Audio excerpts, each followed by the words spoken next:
শীতের মৌসুমে পিঠে পুলির স্বাদ চাখতে চাঁচলের পৌষালী মেলা কমিটির উদ্যোগে রবিবার আয়োজিত হলো পিঠে পুলির উৎসব। এই বছর এই মেলা ৬ষ্ঠতম বর্ষে পদার্পণ করেছে। এদিন চাঁচল শহরের নেতাজি মূর্তির পাদদেশে পিঠে পুলির বিভিন্ন সম্ভার নিয়ে হাজির হয়ে এলাকার মহিলারা দুধপুলি, গোকুল পিঠে, পাটি সাপটা, নলেন গুড়ের পায়েস সহ রকমারি রসনা লোলুক পিঠের স্বাদ নিতে এদিন মেলা প্রাঙ্গণে হাজির হয় ৮ থেকে ৮০ সকলেই।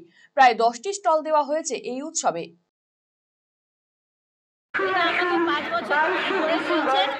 আমরা সবাই এখানকার সহযোগিতা মিলে বউরা মিলে করা হয় পিঠে মেলা।